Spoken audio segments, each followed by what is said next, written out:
Hey everybody, tonight we're debating the Big Bang versus God, and we are starting right now with Alex Stein's opening statement, who is taking the special creation side. Alex, the floor is all yours.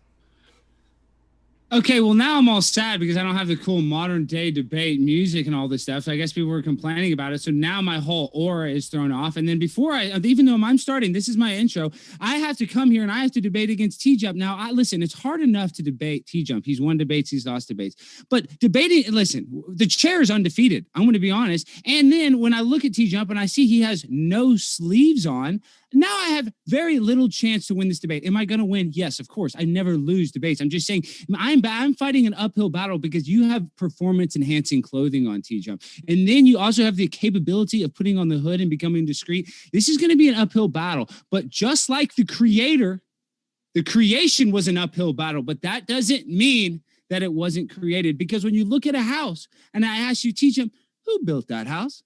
He said, I don't know. But you know it had a builder because why? Because it was so complex. You know it didn't happen accidentally. The same mathematical probability of everything happening and coming from nothing and evolving from Ponscon is the same as a tornado going through a junkyard and creating a Boeing 777 airplane on the other side. It's impossible. It's impossible. So you're going to tell me two rocks smashed together and they just created this little doo-doo universe from the rock's buttholes, right? That doesn't happen. Rocks don't have beeholes. They don't poop out universes. But see, that's the problem. That's the problem. You have poop on your brain. That's right. You're like, what? You have doo-doo for brains. Why is that? Because you believe a lie. You believe that you evolved from nothing. Everything came from nothing. And that the primordial soup was struck by some sort of energy conduit, like lightning. And that you were an amoeba, a protista. And now look at you. You have two nipples. You have two ears. You think that was an accident? You look at the bee, look at the wings of a bee. It flaps 600 times a second. So you're telling me that it evolved at one point, it was flapping one time a second, and then two times a second, and then three times a second? How do the wings of a bird evolve? They can't. They don't. Okay? So all I have to do is tell you that yes, there was a creator. Now, I know that's a little vague and that's a little general because I believe religions are inherently evil. I think man uses religions. Yes, that's right. I believe man uses religion to manipulate people and to control people. That's right. I do believe, but that doesn't mean that there isn't a creator. See, that's the problem is the creator has been hijacked by people that either love the devil or people that love God. And the reason is they want to make you feel insignificant because if they can make you feel like your whole life is an accident and that you literally evolved from nothing, then you're easy to control because then at that point, you don't take personal responsibility for your life and it makes you live in a constant state of fight or flight. Now, being in a state of fight or flight is where you can only see about 6 inches in front of you. And that's like what's happening now. And the reason why they want to keep you in that constant state of fight or flight is because that's how you're able to be controlled. Now, if you realize there is a creator and you realize that you're a spiritual being and that, you know, the chances of you being here are absolutely impossible because not only did the world have to get to this point of evolution, but your mom and dad had to bang at the exact right time. And guess what, TJump? If your dad's as good looking as you, he banged a lot. You're like one of the most handsome guys I've ever debated. So if your dad looked like you, he was banging a lot and he didn't get, I don't know how many brothers and sisters you had, probably not. So just think about all the times Daddy TJump was banging and that one time he popped you out. Probably mathematically impossible. Just that one chance. Can you think about all the times he had sex and didn't have a baby? But you want to think you're a cosmic accident. Why? Because that's a lie. So guess what? You did come from the Big Bang. The Big Bang when Daddy TJump did Mommy TJump doggy style. And they did it doggy style so they could both watch the Canadians because you're in Canada, right? Is that true? Don't you guys like hockey? Is that true, TJump? Are you in Canada? Oh, sorry. I thought you were Canadian. Sorry. Regardless, what your parents, that's the Big Bang. That's what you came from. So I agree. The Big Bang happens, but just think about the impossibility of all the times Daddy TJump was doing it and he had you. So that is impossible in itself. But just the sheer fact that you think at one point you were a protista or an amoeba is all a lie. And then you look at Charles Darwin, right? The guy was full of crap. Now, what he did is he saw microevolution. Now, if tall people have a baby, they might have a tall kid. But if two tall people have a baby, they're not going to have a dolphin. Do you see what I'm saying? So, yes, I believe that traits can be handed down, but I don't believe a trait like wings on a butterfly's back can pop out of nowhere. That's absolutely absurd, but that's what they want to make you think. And when you look at microevolution versus macroevolution, that everything came from the same source. Impossible. Cannot be proved today. Abiogenesis, impossible. With all the technology we have today, we can't create abiogenesis today. We can't make two cells split on their own. That doesn't happen. So you want to say that there was no creator. You want to say that two rocks smashed together and everything came from nothing. Who made those rocks smash? Dog? That might have been God playing the rock tambourines, dog, because God is having a party because he knew TJump's dad was going to bang a bunch of chicks one day and was going to make a badass guy like you with fucking badass guns and a badass chair like that. Because the creator wants you to know that you're special, TJump. And I know you're going to sit here and argue that you're just a cosmic accident, but I don't want you to feel like that. I want you to tap into that spiritual being inside of you. And I'm not saying that you should join the Muslim sect, but you probably should join Scientology because you remind me of Tom Cruise. That's what I'm saying. It's just, there is a religion out there for you. Should you be a Muslim? Maybe. But it's not about the doctrine that you follow. It's about connecting to the spiritual being inside you. Now, let me tell you something. You might think that you're a body that happens to have a soul. You might think that you're a soul that happens to have a body. Let me just tell you what you are, okay? You are a cosmic interdimensional being. That's right. And when you leave here, you go somewhere else. Where is that? I don't know, dog. And I don't know where you were before you got here, but I know that you are special and I know that you are important because I know your dad was a ladies' man and all the chicks your dad raw dogged, he raw dogged the right one on the right night he made you. And that is what you need to look into because even if you go back 8 generations, that means you've had over 1 million grandparents.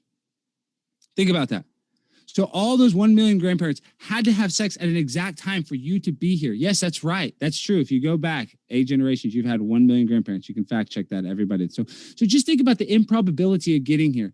So it's not just the improbability of the Big Bang. It's the improbability of you actually being created. So you are a spiritual being. What spirit? What is that spirit force? A lot of people want to say Jesus. Some people say Muhammad. Some people say L. Ron Hubbard. Some people, say TJump. I say TJump sometimes when I'm praying, when I'm in a weird thing. Sometimes I pray to you, TJump, and I pray that you will learn that you are a spiritual being. Because right now what I'm doing is I'm trying to awaken the Holy Ghost inside of you because the thing is what you have inside of you is called a pineal gland, and that pineal gland connects you to your soul.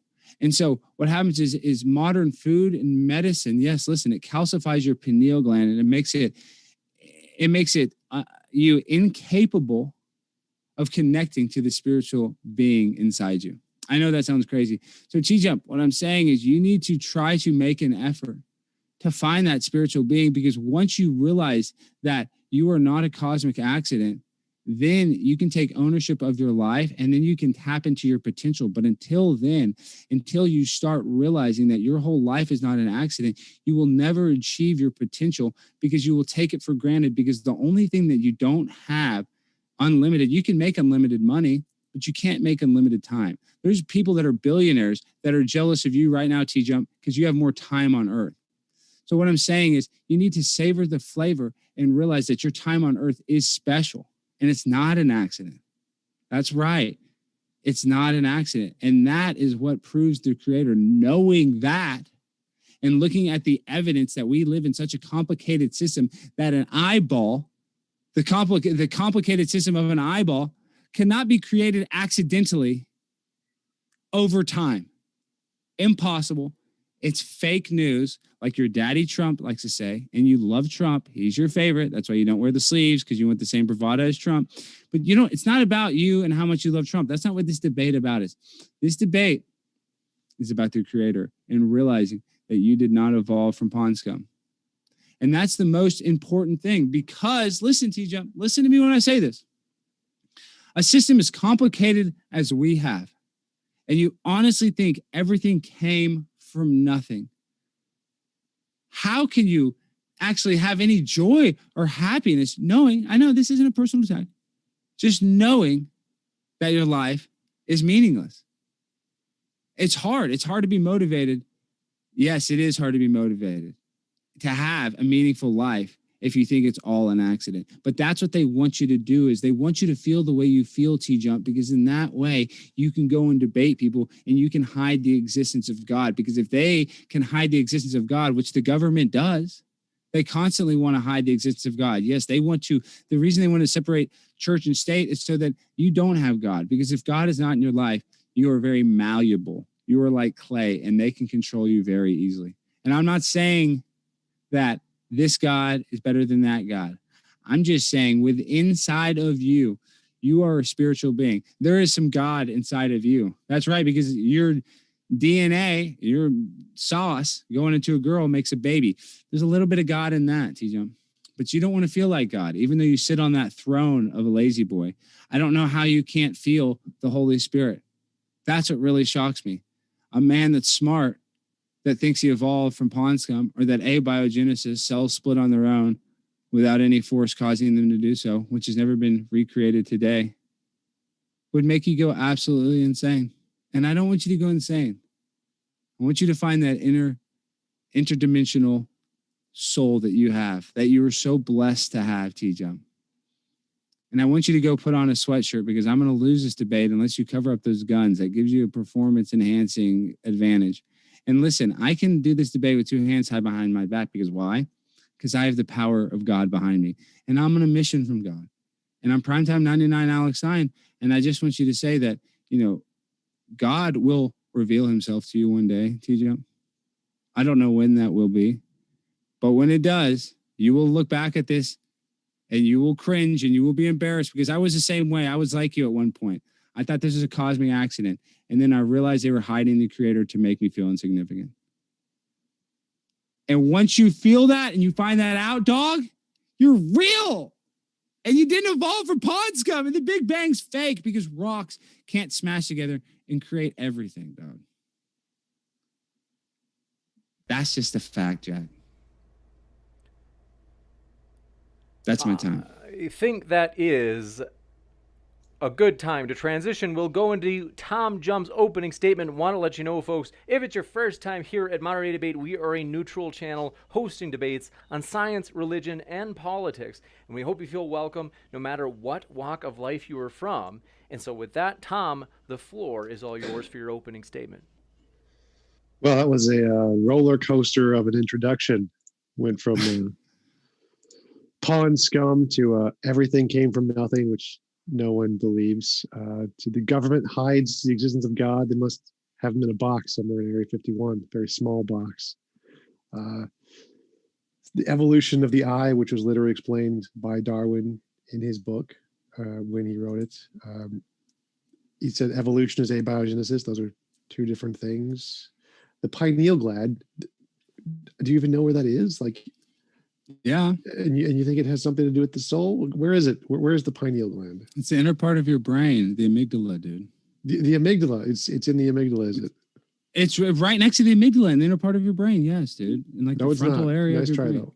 It's inside of your brain, dude. What are you talking about? It's not the outside of your brain. What is it, TJ? What do you want to know? How fast do bees' wings fly? 600 times a second. Nope, it's 200 times a second. Incorrect. Well, 200 times a second. It's impossible to go from 1 time a second. Maybe it's a mosquito that's 600 times a second. I'm just saying the wings of a bird or fly cannot evolve over time. There'd be all these dead bird species that we have with fucked up wings, TJ. I'm just saying you can't evolve a wing. I don't believe that. But go ahead. Sorry, I'm interrupting your thing. No, this is hilarious. So yeah, you said you can only see 9 feet in front of us in the flight or flight response. Also bullcrap. But that's metaphor, dude. That's a All right, metaphor. We'll come right back to you for the opening statement once we get to the open dialogue portion. However, we've still got time for Tom's opening. 8 generations is 250 ancestors, not a million. Just basic math, just 8 multiplied. It's not a million. That's dumb. I don't know what a protesta is.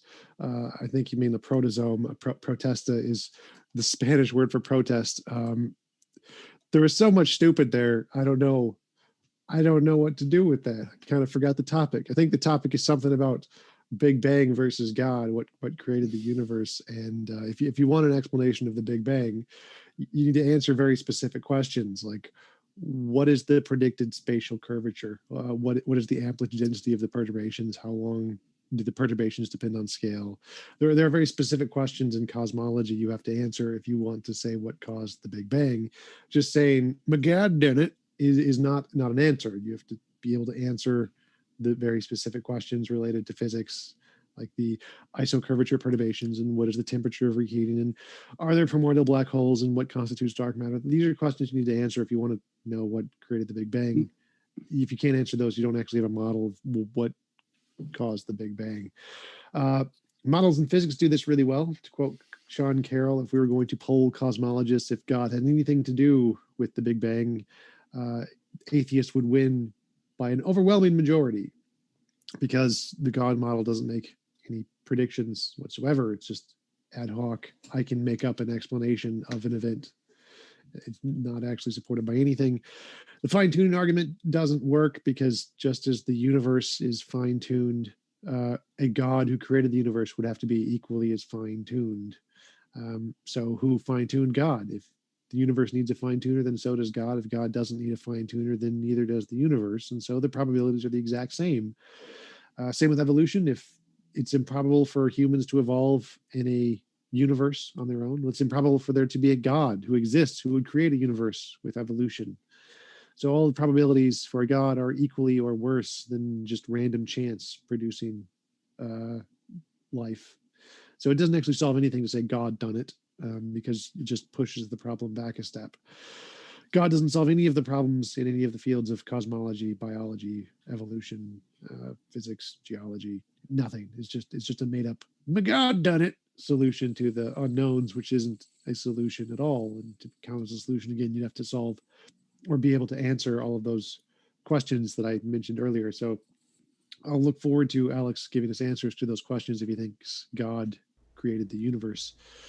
But until then, I guess we're going to talk about rocks' buttholes and rocks smashing together to produce the universe, because that's definitely a model in physics, and incorrect flight speeds of bees and not knowing how math works and generations and stuff. Rocks' buttholes. I'll conclude there. Juicy. Okay, Thank you very much. One second, before we get there, Alex, one moment. Do want to mention, you guys, we are really excited. We just finalized this debate the other day. It's going to be this month. It's going to be the Book of Daniel, Prophecy or Forgery. You don't want to miss it. It's going to be epic, as Dr. Josh and Jim Majors will be taking on Dr. Boyce and Jonathan Sheffield. So we're excited for that. And hit that subscribe button and that notification bell if you haven't already. That way you don't miss that one live. And with that, thanks, gentlemen. The floor is all yours for open dialogue. I just need a quick share screen. I just got to show a little quick video. It's just 2 seconds of explaining that the Big Bang, let me fix my screen. I got to show this. One thing, I am reluctant if it's copyrighted footage. It's not copyrighted. It's not copyrighted. Share screen. It's not. Let me share with sound. It's not copyrighted. It's 60 minutes. It's the news. There's no audio. Hold on. Can you see it though? Can you see the screen? Yep. Okay. Go back 20 generations. You've got over 1 million grandparents.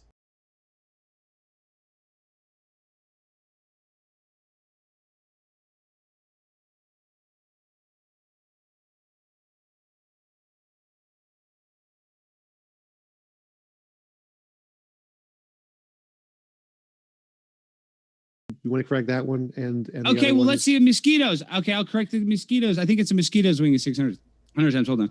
Mosquitoes' wings flap how many times a second? How many times a second? Let's correct this. Oh, 600 times. Look at this. I said a mosquito. I said a bee. I meant a mosquito. Let me show you this. Right here, share screen. A mosquito flaps its wings 600 times per second. I'm sorry, I said a bee. Excuse me, Tom. I mean, it's hard enough to compete against that chair. And I'm sorry you're fact checking me, but I said I said a bee instead of a mosquito. I apologize. But my facts are correct. I just misspoke, dude. Well, when I'm talking for 10 minutes without notes, I'm speaking in metaphors and generalities because we're talking about Gnosticism and existentialism. Yes, I was right. I said a bee instead of a mosquito, that does not prove you're God. right. So that doesn't prove or disprove God. So you're just trying to argue about something that doesn't. How can you be right when you say a bee flaps 600 times a minute? That's I meant to say wrong. a mosquito. I misspoke. So you were wrong. You were not I right. misspoke. Which means I you were wrong. I quoted something incorrectly, yes. But that doesn't prove that doesn't mean my argument is wrong. I don't meant to say think- a bee. I don't know. I if meant that to say counts a as an mosquito. argument. I meant to say a mosquito. Well, the fact is, we have to go to the evolution thing. You're just trying to draw me off sides. The fact that you think probably really should be going toward the Big Bang rather than evolution and bees and mosquitoes. Well, I'm just saying the idea it's the same thing as the Big Bang is that the two rocks. Evolution is the same as the Big Bang. Oh God. Yeah, it's a theory. It's 100% a theory. There's no proven. You have no facts. How do they decide the Big Bang? Is they see this is how they do it. They measure how big and how fast the Earth is expanding, and they supposedly reverse engineer it through time. They measure how big it gets over time, and then they redo it on how small till that size would get to nothing. And that's what they say in their mathematics. And so they I guess quoted it don't get all mad, I'm gonna be wrong. I think what is it, 65 billion years or something like that. I mean, it's all bullshit. How old's the Earth? What does the Big Bang theory say it is? 65 billion, I think. So you said it's a theory. What are germs? Are germs a theory? Yeah, germ theory, yes. It's a theory. It's called germ theory. Yeah, it's a theory. The germ theory of disease. But germs are a fact. A theory. It's a theory. They exist, right? You accept germs exist, right? Yeah, I mean, there's bacteria and germs. Yeah, they exist. Yes. So why do they call it a theory? Some theories can be true. I'm just saying it's still a theory. But that doesn't mean that that's true. That doesn't mean evolution it's just still a theory. You're trying to make something that's described as a theory factual when it's not. I'm the one calling a ball and a strike a strike. So you just said theories can be facts. Sometimes, but that in this case, the evolutionary theory is not a fact, and the Big Bang theory is not a fact in this case. I'm just saying there are theories that can be true. Yes, those two theories are false. So if theories can be true, then calling it a theory doesn't prove it's false. So saying it's just a theory means it could be factually true, just like germs, right?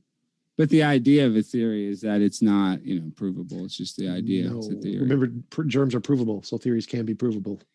I'm just saying, but those are theories. They're not provable. You don't have facts to back up the Big Bang. You have no facts to back it up. That's what I'm saying. You can't go back in time. So you have zero facts. Stick with me there on this one. So germs we can prove. Germs are a theory. Therefore, you can prove theories. Do I say theories exist? Yeah, I agree that theories exist, but that doesn't make all theories credible. Because one theory exists doesn't make all theories valid. That's not obviously that's not the point here. So calling something a so theory. So what are you trying to say? Because one other theory exists, that makes that. I know, but because germ theory exists, you're saying evolution theory exists? No, I'm saying makes that it real? You don't understand what the word theory means. I understand the word theory very well. Hypothetical. Theories can be proven. Just like germs can be proven. But not all theories. Hold on 1 second, Alex. Just hear the rest from Tom.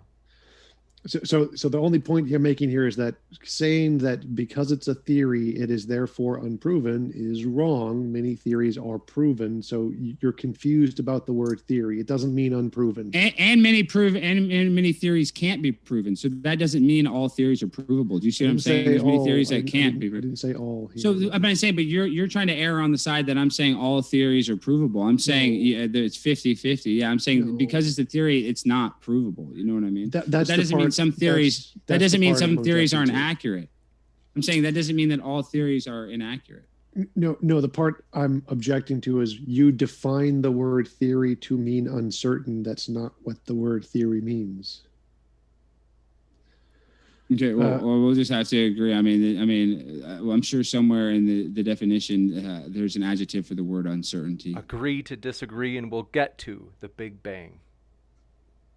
Yeah, I don't think he actually said anything about the Big Bang, so I'm not no, sure. but we can talk about space. I mean, you say that we can prove dark matter, dude. We cannot prove dark matter, and that's the thing is they try to figure out the Big Bang is by reverse engineering how much the universe expands. That's impossible. I don't even believe they can measure how much the universe is expanding. So it's just a bold-faced lie at the end of the day. Like, what is your proof that the Big Bang theory is valid? The universe is moving farther away from each other. We can measure it just like we measure movements of cars through waves of light. We can see, like, if we watch a car move away, the light reflecting off the car moves away too, and we can watch the light reflecting off of galaxies and see, oh look, it's moving farther away like cars are. So we can literally see it happening, like watching. No, yeah, we see it moving, but it comes back. Like the North Star is in the same spot that's not moving away. The North Star Polaris is in the same spot. Yes, that doesn't move. It's in the same direction, like it's that way. Yes. So that's not expanding. It's not moving. So it's not expanding. But it doesn't Alex, move. Alex, is what I'm saying. So you don't have any proof that it's expanding. Right, Alex. So the moon is getting further away from us. Now it's in the same spot every night, or the same like general location, but it's still getting further away from us because there's two different axes of direction there. There's the one where it shows up in the sky, that's like where we're looking, and then there's the z-axis, which is how far away it is from us in the sky. So there could be like, if there's a car right in front of you and it drives exactly straight, it's still going to be in the same spot where you're looking, but it's going to be further away. So but the moon's on a cycle. So when the moon comes closer, does that mean the universe is enclosing like an accordion when the moon comes closer? Does that mean the universe is shrinking in? No, this. So when the moon moves farther away, it's expanding. So when it moves closer, is it's the about world the moon. imploding? So the part about the moon is that an object can be in the same spot in the sky and yet still be moving further away, because those are two different axes. So like a car can be right in front of you, but if it's driving away from you, even though it's in the exact same spot in your field of vision, it can still not be in the exact same spot in every position, because it can be moving further away. So even though the North Star is in the same position in the sky, it's still moving further away, just like a car. But it moves in a pattern. It comes back. So let's just say, like the moon. Yes, the moon is 13 cycles. 13 days. Yes, the moon moves in 13, 28 day cycles. Yes, North it does. Star does not move in a No, I'm talking about the moon. I'm talking about the moon moves in a pattern 100%. So it comes. So you're telling me, does the universe expand and then come in together when it comes closer? See, it doesn't do that. You don't have any proof of the expansion of our universe, other than some. Right, I'm saying how they figured out the Big Bang Theory is they measured how much the Earth is supposedly expanding, how much the universe is expanding. This is how they expanding. What? They say the universe is, this is how they decided the Big Bang, this is how they figured it out, is what they say. The timeline is, they say they measure the expansion of the universe, and then over time they measure it, and then they see and they guess how big the universe is, and they guess how much time it would take for that to reverse, for the time it got Who big, for how big the universe is. I'm just saying, so what are you even saying? Can't prove. We have no idea how to date stuff. Carbon dating. The degradation of carbon does not prove how old a rock is. Like, we don't know, dude. We're not carbon dating galaxies. We can't go there. They say we came from rocks. So wouldn't it be important to know how old these rocks are? I'm saying the Big Bang Theory, you're looking at me like I'm an idiot. Your theory says two rocks smashed together and created everything, dude. You're the one that has the idiotic theory. The Big Big Bang Theory says that. Where does it say that in any version of the Big Bang Theory? Okay, two then rocks, describe a mama rock what do you and a papa rock put their buttholes together and poof, universe. Like that's kind of like Sean That's what you model. think. Okay, then what do you think the Big Bang Theory is? Then tell us. Do you mind telling us? You didn't say it in your. The Big Bang Theory is the collapse of the singularity resulting in the space-time of our universe coming into existence, resulting from the entanglement prior to the Big Bang. There's no rocks. There's no rocks. Notice I didn't say rock or butthole. So nothing smashed together in the Big Bang Theory. Nothing. So everything just happened from nothing. Smashed together. It's entanglement. There was no nothing. No, I never said nothing. Oh, it's called entanglement. So they didn't smash. Rocks got entangled. Is what we're saying. Particles get entangled to create space and time. So you're telling me entanglement and smash together wouldn't be similar adjectives? I don't think so. Like in football, James played football as defensive tackle. If I got like an entanglement, in smashing together, that's similar. You could say, I got entangled with that guy. Yeah, an entanglement. What? An entanglement and smashing are the same thing. So you're telling me that the Big Bang Theory had no rocks smashing, but it just had rocks getting entangled with each other? There were no rocks at the Big Bang. Rocks came much later. So what was the matter? Rocks didn't exist until like several million years. So rocks didn't exist. So what was the matter that got entangled? There wasn't. It was energy. It was waves. And that created Fields. trees, and that created Yes. dirt. Yes. So first it was just waves. You and believe energy, that? and- You believe that? And we Actually. can demonstrate it in a lab because that's what You particle can colliders demonstrate that in a do. lab. I'd like to know what lab that exists at where in Looney Large Tuneville. Hadron Collider. They haven't produced shit with that that whatever that collider. That's been the biggest dud ever. Tom Hanks is the one that clicked it on for the first time. That you telling me in that collider you think they created everything from nothing? That's your proof that the Big Bang Theory was true, that everything came from literally nothing getting entangled? Come Yes, we on, can discover new particles. You don't really and believe that. create You're new not particles that. You're from not that dull. interactions in the waves. And they literally just discovered a new one like 2 weeks ago. So like they've made tons of discoveries with it. Like nothing you're saying even remotely comes close to describing reality. It's like Nothing. You say everything came from nothing. What reality who is that? says that? No one says that. Okay, well, what got entangled then? What matter got entangled? Because like the earth, I'm saying you can touch the earth. It's a physical thing. So did physical stuff get entangled that had like did matter, something that had matter get entangled? So waves and fields are what exist, and those waves and fields interact to produce matter. Matter wasn't there originally. But I still see you've presented no argument for a God here. You're just saying you can't explain this, and then I explain it, and then you say you can't explain this, and then I explain it, but you haven't actually said anything indicating God done it. What are you talking about? You haven't said anything. You haven't even explained your own theory on the Big Bang Theory. I mean, you've literally proved nothing. Like you're trying to disprove God, but you can't even prove how we got here. God done it argument? Yeah, I'm just saying there has to be a creator. I mean, I think there just has to be the architecture of this earth is too complicated for it to have spun from nothing. That's just impossible. And that's just common logic. I'm not even trying to get, I'm just saying something can't come from nothing. That's just common logic, dude. So there has to be no one in physics says that. Oh, I say it. So, and I'm primetime 99 Alex Stein. I'm like one of the smartest guys in Dallas County. So if I'm saying it, that's all you need to know, TJump. So listen, what I say, everyone agrees that something cannot come from nothing. No one says something came from nothing. That is not a thing in physics. They better not say it. They better not say it to me. They'll have big problems. I'll just tell you that much because. So I'm so your argument was that there must be a God because stuff is complex. That was your argument? 100. Well, in a way, yeah. I think the system is too complex. It's that simple. And why do you think complex things require a designer?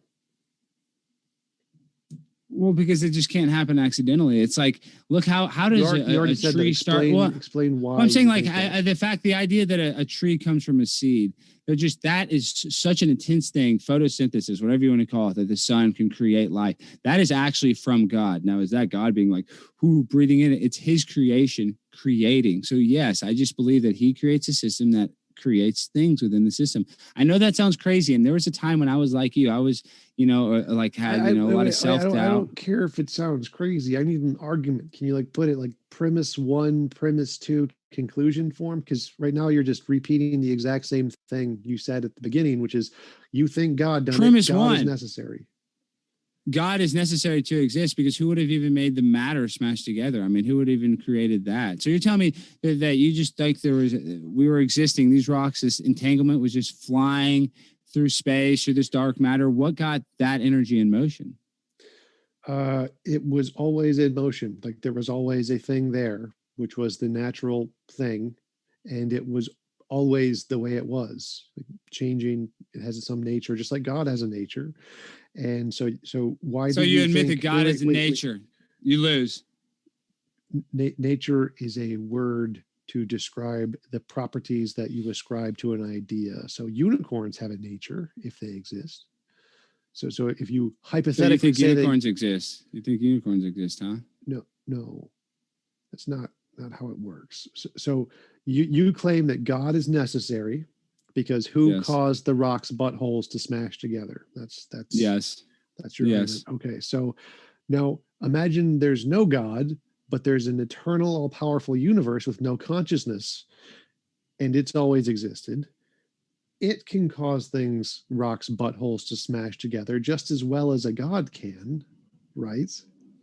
Well, the thing is, I don't know how you describe God, but I don't think God is like this guy that looks like primetime 99 Alex Stein. Like, I know you probably think God looks a lot like me because I'm so badass looking and I'm so handsome, but I don't think God looks like me. Is he conscious? That's what I'm saying is I think God probably is just a consciousness, just okay. So like our we can't comprehend what God is. You see what I'm saying? It's not just a God. I have no need to comprehend God here. So we have universe A with the consciousness God thingy, and he causes the rocks buttholes to smash together.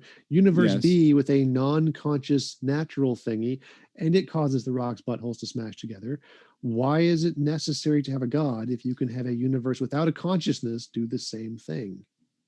I don't believe you can have a universe without a consciousness, create everything coming from nothing. That's why we have to go to the evolutionary thing. It's I don't care what you believe. Why is it not possible? Well, I'm saying the process is impossible. You've never proved. We don't have the transitional species of man to monkey. Why is it impossible? Don't just say it's impossible. Say it's impossible because a dog and a cat can't fuck and have a cat. I mean, they're just saying it doesn't work. There's just some things that just don't work. You know what I mean? There's two species. I can't fuck a dolphin. Big Bang. We're talking Big Bang, rocks, buttholes. We're not talking But about it all goes back to that, the Big Bang. So I'm trying to prove God. You're asking me to prove God, right? So we're using Big Bang. I'm saying I have to use evolution because you're saying that everything came from nothing. So that means that literally you and me right now, this computer evolved from pond scum over billions of years. That's what you're saying. That's what you're saying. You're saying that amoebas or whatever. Oh God! A man had to evolve to create the computer, right? Didn't a man have to? Did a human build this computer? Yes. So a human had to evolve to this part in species to be able to create a power plant or a production plant to make a computer.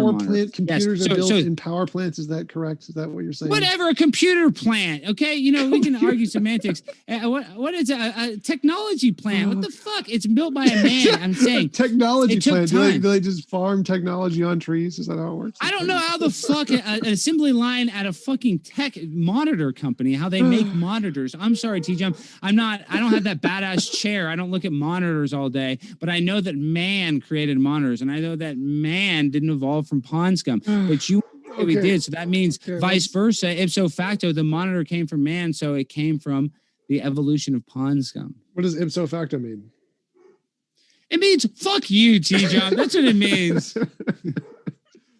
Okay, so back to the Big Bang. So forget evolution for a minute. We're just going to go one step at a time. Just the Big Bang.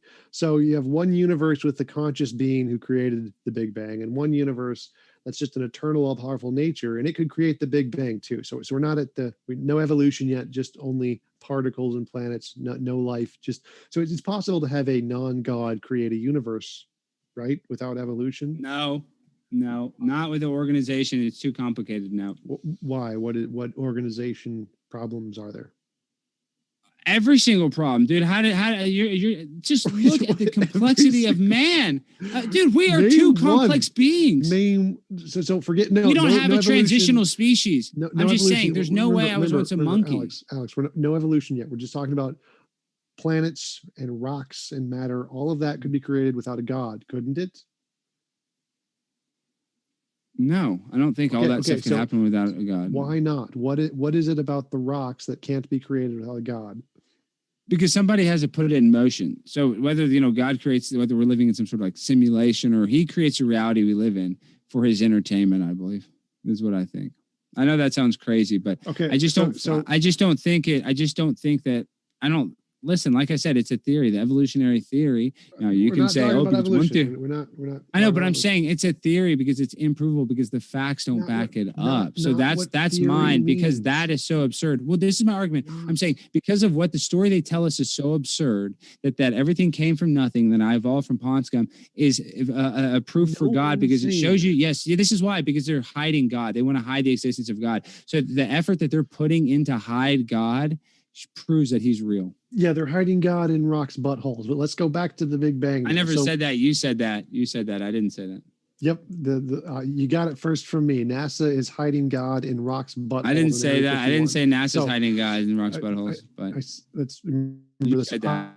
I'm saying it. I'm telling you. I'm an insider with the government. I work at Area 51. I've seen God. He's trapped. I know you're a butthole expert. I know you're a butthole Thank you, expert. I know thank you. that. Definitely. Sorry, go ahead. So We've we're going only back got to the about Big 10 Bang. minutes before the Q&A. We'll redirect back to the actual topic. Oh God. Okay. So you said there were these problems that there's all of the problems with a universe being created without a God with just rocks. What is one of these all of the problems? What are you talking about? So I remember I said there's two possible universes, one with a God who created all the rocks and stuff, and one with a just natural, all-powerful, eternal universe that created the rock stuff. Why is that impossible? And you said there's all of these problems, just all of the problems. I want to know the problems. Why is it a problem for an all-powerful universe to create the rocks without a consciousness? Because the rocks are so complicated, they couldn't have formed and forced themselves to smash into each other. I've never seen things make themselves smash in together that don't have a consciousness. Complicated things require a mind. Because it's not just complicated things. It's so complicated that man can't even figure it out. It's not like, oh, an aspirin helps a headache or something. It's not. This is really seriously stuff, Gnosticism that we don't understand. So that's why it's so complicated. If man can't figure it out, it must be a big mind.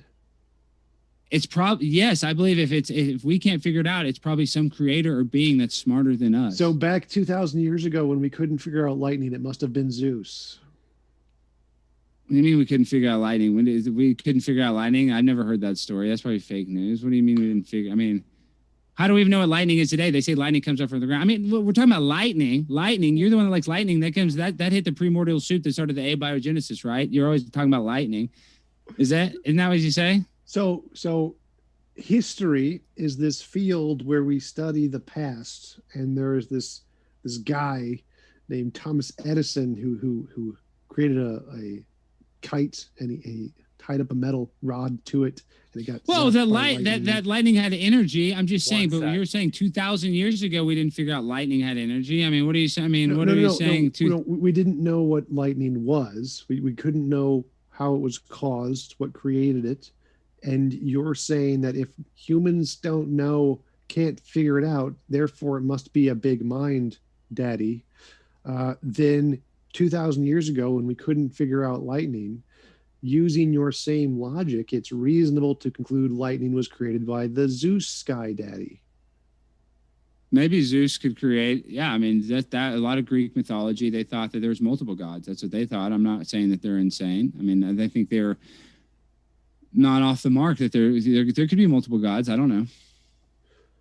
So you think it's reasonable that if we can't figure something out, every time we can't figure something out? No, I don't think it every time. No, that's not what I'm saying. You know that, dude. That's an overgeneralization of my opinion. Okay, what are you saying? I'm just saying that seems like what you're saying. It's so. What I'm saying is that personal thing is so complex. Our system is so complex that we can't find a transitional species. We can't figure out how that. You know, you're saying Darwin. You said rocks. You said rocks are so complex they couldn't be created. We can't accurately date rocks. What I'm saying is we don't really know how long we've been here. Some scientists can look at a clipboard and be like, what does that have it does, because we don't know how long we've been here, so we don't know our real history. So we don't know how long this Earth has been here. What does that have to do with the universe creating rocks, whether or not we know how old the rocks are? What is that? Doesn't make. We're talking about rocks. I think the age of the rocks is important. I'm confused what your question is. So my question is, a universe without a mind could create the rocks just fine, and you're saying no, rocks are too complicated for a universe that's infinitely powerful to create rocks. And I'm asking you, why do you think the rocks are complicated, and why do you think you need a mind to do complicated stuff? And then you started talking about dating rocks. Why do you need a mind to do complicated stuff? Because it's you have to have stuff doesn't just happen on its own. It needs a force. It needs something to push it. And so that's why I believe a creator had to breathe that life into it. So it needs something to push it. Okay, so yes. Yeah, I mean, what got those in motion? What got the Big Bang in motion? What got it in motion, TJump? Slow down. So I agree with you that you need some cause to have an effect. Yes. does the cause need to be conscious? No. And this is where you keep saying it needs a cause, therefore it has a mind, but you haven't shown it needs a mind. You just keep saying it needs a cause. So the cause can be a non-conscious thing, and then you still have a cause. So why do you need a conscious cause? If you think God has the same consciousness of you and I, it's different. So when describing God's consciousness, I have no idea what that is. I mean, you know, God could be his connection with Mother Earth. I don't know, you know, what the consciousness of the creator is. It's way too complex for me, but I'm just saying the system that we have is so functional. When you look at the sun, moon, and stars, they're literally a clock in the sky that give us and tell us time. We look at this system that is so fragile that was created. I'm just telling you, this system was created by a creator. To measure the stars. The stars aren't there to measure So you're time. telling me the sun describes the time, dude, how much light we have. No, time describes the sun. We made time up to describe the sun.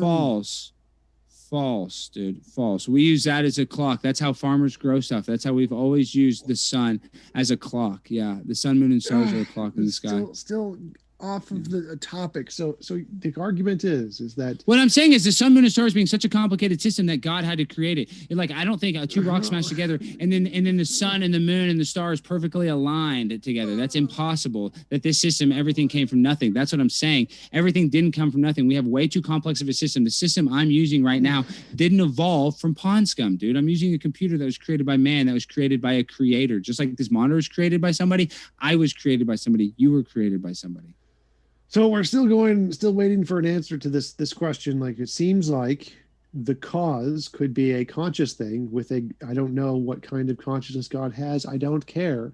Or it could be a completely non-conscious thing that has zero consciousness and therefore cannot be God. And it's just an eternal, all-powerful universe. It could cause stuff too. So if both the conscious thing and the not conscious thing that is clearly not a God can cause stuff, and they could both cause the universe, why do you think that the rocks could not be created without a consciousness? I'm saying I don't know God's consciousness, but they couldn't have just come out of thin air. Everything couldn't have come from nothing is what I'm trying to say. So you're talking about the entanglement? No one says that. No one says there was nothing. So you're saying that they got entangled. Wait, I want to clear this up. So either there's a God who is eternal and always been there, or there is a universe that's eternal and always been there. There was always something. There was never nothing.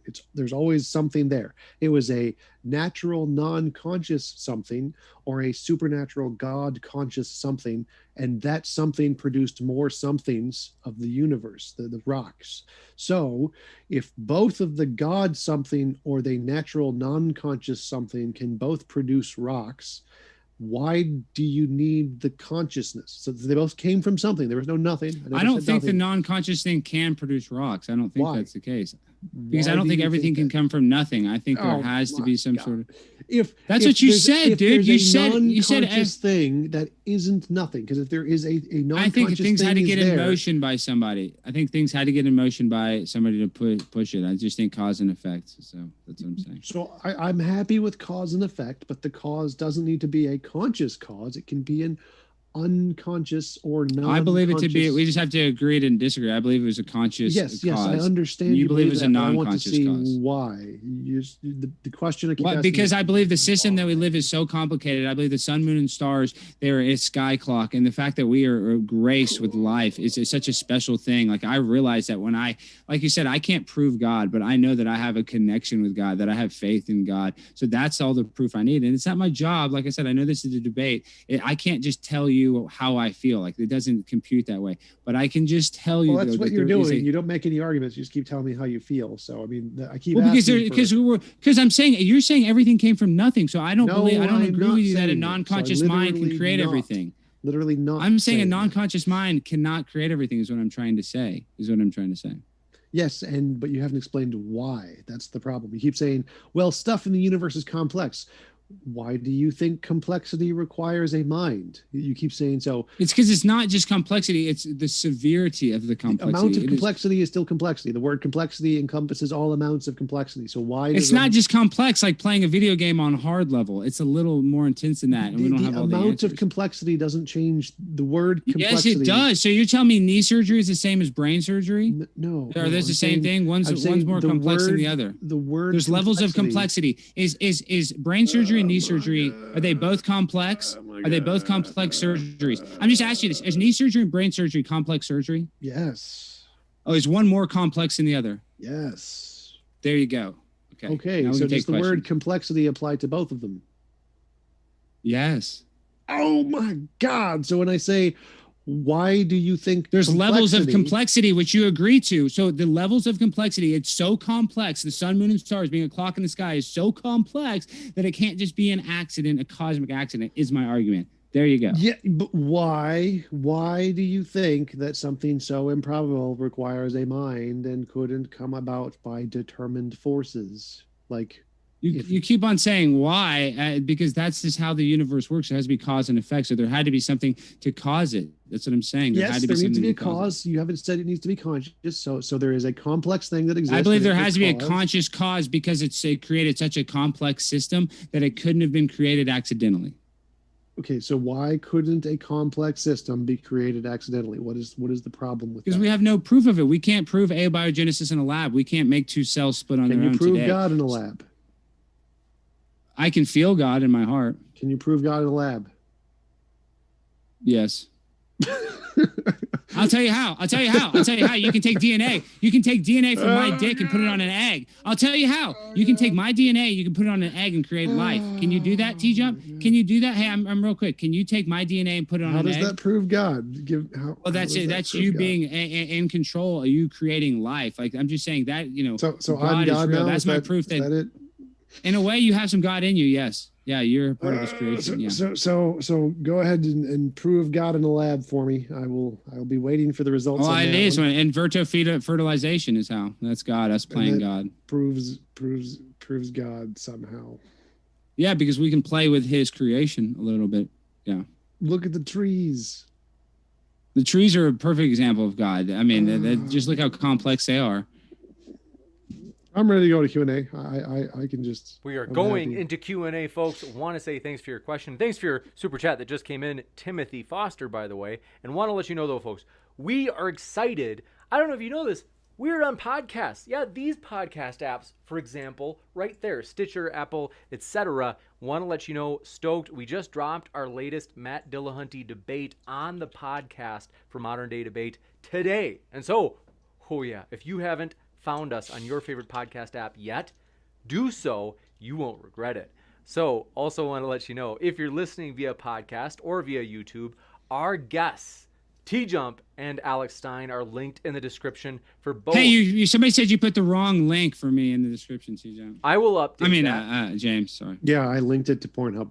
I will fix that. So thank you very much, Alex, for letting me know about that. And very excited to jump into these questions. So thanks, everybody, for your questions. This first one coming in from Sigma Any. Appreciate all the love, Sigma. Good to see you, buddy. Says, universe is clearly not fine-tuned enough for James to be on time. That's true. I always tell our guests, if we start on time, our audience would be nervous. They think something's wrong. Sigma Any, thanks for your, or I should say Brian Williamson, thanks for your question. Said, who would win in a boxing match, Alex or TJump? That's easily me. I'm primetime 9 to 9. I mean, you have the guns, you have those guns, but see, the thing is, I have God on my side, so I have the power of the creator, so I would win. I was at the University of Minnesota Boxing Club. Juicy. So well, I have the power of God. How do you like that? So I was at the University of God's Boxing Club. Once we're in person, folks, that might be, maybe we'll get a little, little exhibition match. Anytime, TJump. Thank you for your question. Said the Big Bang. That's what they called the Modern Day Debate Dallas event last year. That's funny. That's right. Alex, you live in Dallas, and we didn't even know that. We hosted Nathan and Team Skeptic in person. You live in Dallas? Yeah, I live in Dallas. And do you live in Dallas? No. Team Skeptic lives in Dallas. That was our, yeah, that's right. Yeah, okay, you're trying.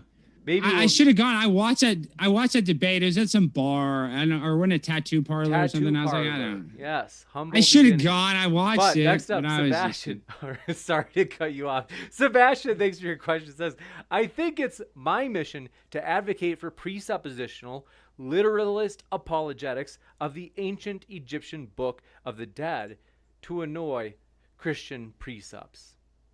Thank you, Sebastian. And I don't know if Alex is a presup of any type.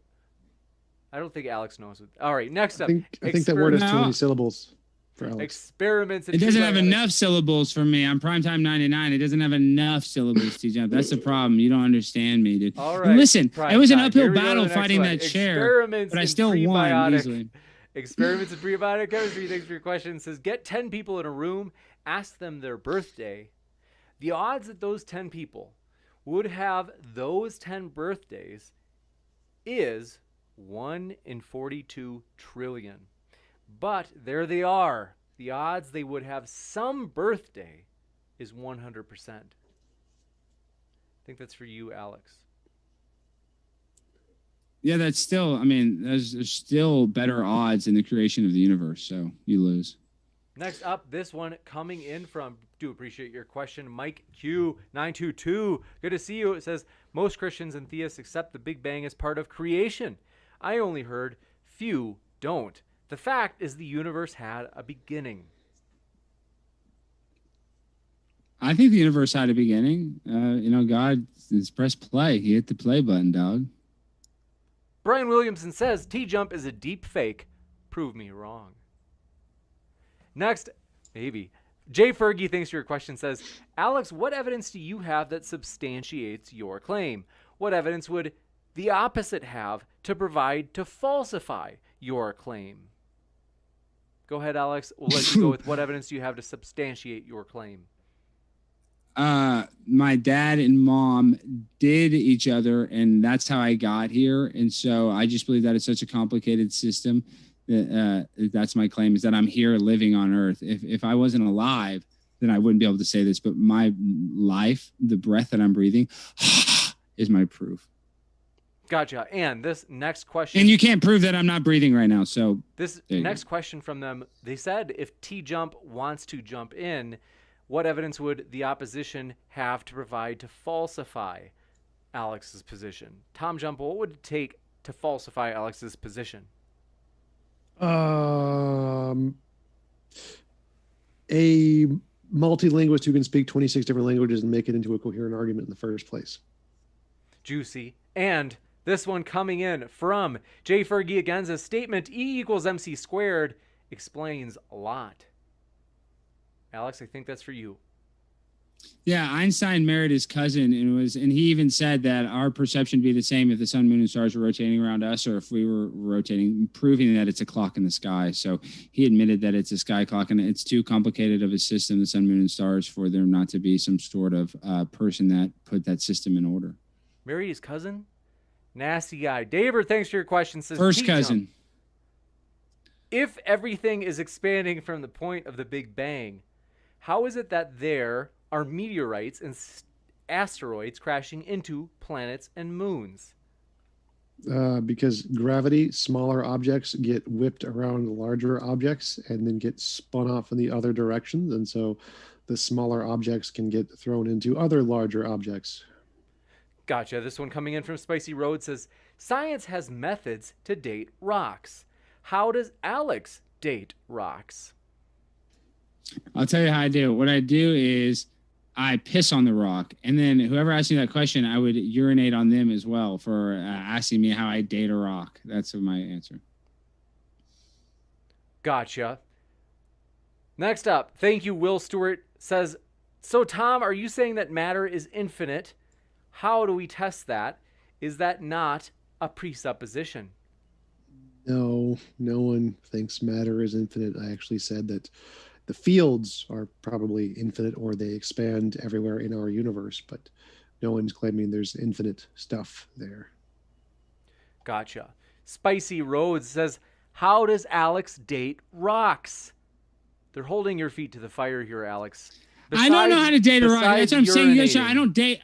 I'm besides urinating on it, I don't know. And obviously, I'm speaking metaphor. I don't want to urinate on any. I'm just saying I don't know how to date a rock. I can't look at it. I just look at it and think the thing's old. But they tell me that the degradation of carbon proves it. That's just I don't. The carbon dating is inaccurate. It's just there's no way to prove it because they've taken rocks, lava that had just hardened, and then they did carbon dating, and they proved that the rocks were millions of years old. Yet they were like less than a day old. So it just doesn't make sense. It's not accurate. Tom, you look triggered. What's your response? He just doesn't know how physics and geology work. So I understand it very well. I'm a physicist. I'm a geologist. Kent Hovind, PhD probably. Yeah, no. So dating rocks with certain dating methods like carbon dating only works within a range of like 50,000 years. So anyone who dated a rock immediately after it was made with carbon dating would be dumb. Secondly, it would only be measuring the carbon that was accumulated in the stuff that made the rock, not the rock itself. So it wouldn't actually measure anything if you measured it using carbon dating right after it was made. That's stupid. There's literally that's happened. They've taken rocks. Dumb creationists have done that. I'm just saying. So, but it proves that it's inaccurate. I mean, that's all. It proves that it doesn't work for rocks that are just created, and it only works for the specific time. Oh, it only works for the old rocks. Yeah, sure. Yeah, that's a cute story, bro. Yeah, it only works for certain rulers. Rocks, a 1 foot ruler can't measure a 30. It's funny. The rock that doesn't work in their system is the one rock it doesn't work on. Sure. No, all the different dating methods right? have specific time frames when they do work and don't work, and there's a list you can like check them online and see if it's one of the dating methods that do or don't for that time frame. Scientists do this all the time. There's different rulers for different things. You need like a 10-pound scale can't weigh a car. You need a bigger scale. So trying to weigh a car with a 10-pound scale is going to get you a problem. It doesn't mean scales don't work. Yeah, it means the scales are inaccurate. That's what I'm saying. Yeah. The scales that they use to date rocks are inaccurate. Says, can Alex explain his process to determine that rocks are created rather than not created? Any falsifiable and testable predictions? Well, my one proof is everything doesn't come from nothing. That's the main argument. You're trying to tell me that a rock was created out of thin air, that matter got entangled and just created rocks, dirt, the sun, moon, stars, the oceans. I just don't think that's possible. I think it's impossible. That's my stance. I think it's impossible for everything to come from nothing. And that's your story, and that's a cute story, but it's impossible. Next up, this one coming in from Sunflower says, Tom, invoking God for the origin of the universe is categorically different than invoking God to explain phenomena that we can observe, such as lightning. No, it's literally not. They're just different phenomenon. So there are certain things of lightning we can't see. Like I can't see the lightning in Tokyo right now. Does that mean it's the same? No. You can't just say, well, this is a smaller event, therefore it's different than the big events. It's just literally a God of the gaps. You're just pushing God back to the things we can't explain and saying, no, it's different. It's not. Next up, Timothy Foster says, Alex, if something can't come from nothing, what created your God? It must have needed some other consciousness to create it by your logic. Well, maybe it created itself. Next I don't know. There could be multiple guys. I don't know. Like there could be other levels to this game of life that we don't know. You see what I'm saying? There's other dimensions. So in those dimensions, there could be one God. There could be multiple gods. I don't know. But there is a God. Gotcha. This one coming in from, appreciate your question, Jamie Russell says, God did nothing. Now look at my arrowhead collection. Also, wind and erosion made Mount Rushmore naturally, says TJump. What? So he said, quoting you, God did nothing. Now look at my arrowhead collection. Also, wind and erosion made Mount Rushmore naturally. I think they're making they're saying if you can, this is my guess, that they're saying if you can find arrowheads and have enough discernment to recognize that they're designed, then I think they're trying to allude to other things that I don't know. I'm shooting in the dark here. It's hard to know based on just the super chat. I do actually have several genuine arrowheads. So I guess I have an arrowhead collection. I don't think I've ever mentioned it before, though. Yeah, we can conclude arrowheads are designed because we can observe the methodology by which they're designed and the things that design them. There is no such methodology or indication that any particles or rocks were designed in any way. So it's not analogous to compare the universe to arrowheads when we can literally observe the function and design of arrowheads. We can't observe any function or design of anything that humans didn't make. Gotcha. This one coming in from Harmon Walker says, TJ, are you saying Big Bang is not a part of evolution? If no, then you have no debate. Heliocentric equals no creator. Sad, in all caps. Yeah. Cosmology and the Big Bang and biology and evolution are completely separate fields. You need different degrees for those two things. They're like engineering versus art. They're completely separate kinds of things. There's no evolution in the Big Bang. Not how it works. What was the second thing he said? That they said, if no, then you have no debate. Heliocentric equals no creator. Sad. Heliocentric, we revolve around the sun, like the Earth goes around the sun. You can watch it go around the sun. So if heliocentrism proves no God, not true. Go ahead.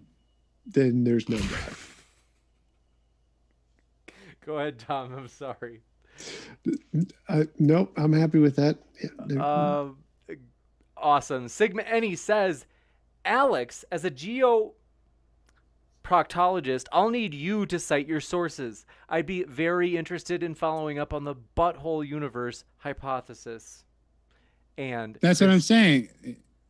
Two rocks pooped out. Yep. Okay. This universe. We'll talk about it later. Chris Gammon says, Alex, can your God exist and the Big Bang be real at the same time? Why or why not? How have you possibly won this debate? Well, first of all, I'm the smartest guy to ever debate on this channel on Primetime 99. I was anointed from God on a mission from God, so I win every debate. Every time I talk, I win. I'm Primetime 99, Trump Jr. Stein on the grind all the time. So I'm unbeatable. But other than that, I forget the question. Say the question again. What was it? The question was, why can't it be that there's both a God and a Big Bang? Well, I think you could say maybe God created the Big Bang. He's the one that made the rocks smash together, but the timeline doesn't make sense. Like, I don't think I don't believe the date of the Earth is accurate. I believe it's very inaccurate. Jay Fergie asks, Alex, can you provide an argument for your position for a creator, quote, or in parentheses, of our physical universe in particular, that isn't irrelevant thought analogies for human-made objects? I don't even understand the question. They're saying like thought analogies. They're saying your thought analogy where you use the kind of the Ray Comfort slogan of a building needs a builder, a design needs a designer. They're saying, do you have an argument besides that, with which they would refer to as an irrelevant thought analogy? Oh, I see. Yeah. I mean, I don't really think that's an irrelevant thought analogy. I mean, it's just any system that's in place is a complicated system and it has multiple moving parts for it to work. It's like a car engine. Think how complicated a car engine is. Like you and I, we don't even know how to fix a car unless you're a mechanic. And that's just anybody can create an engine. I mean, there's like Filipino mechanics, shade tree mechanics, work on cars. I'm just saying complicated systems are figure outable. But there's some complicated systems that are so complicated, like where we came from, that I just believe it's a complexity thing. It's so complex that it can't be an accident. Everything can't come from nothing. That's too complex of a theory for me to believe. Next up, P. Barnes says, if the sky is a clock, why have we changed the calendar so many times? What about leap years? I'll stick to my Casio. Thanks.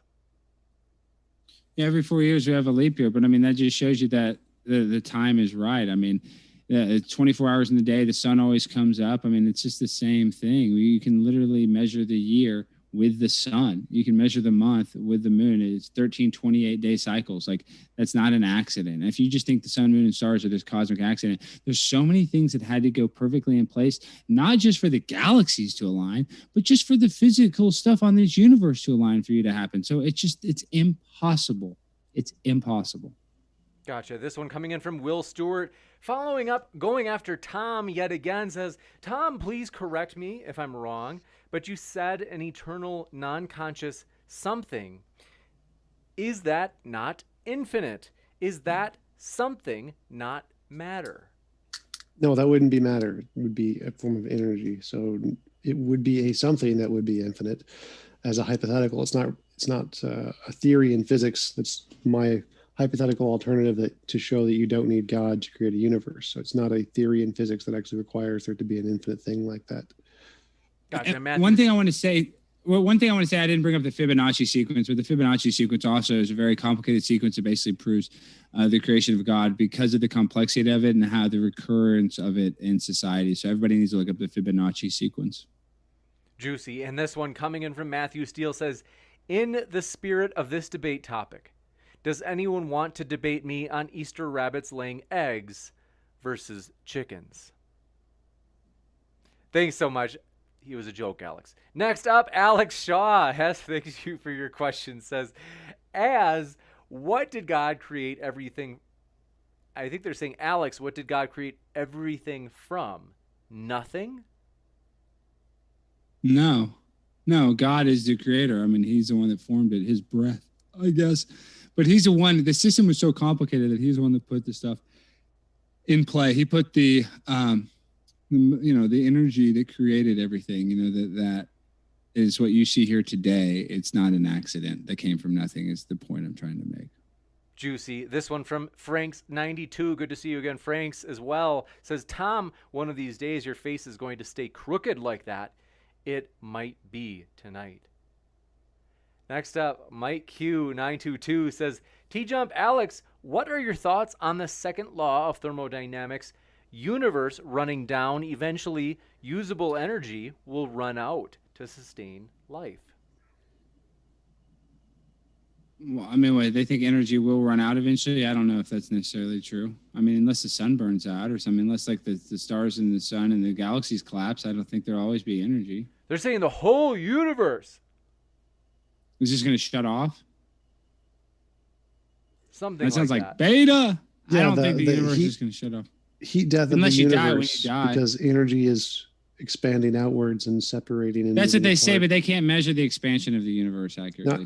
Not expansion of the universe, expansion of energy, heat. Things that are hot get colder everywhere in the universe. Yeah, but things can get warmer. They can go hot. So I don't. It's not right. No, they can't.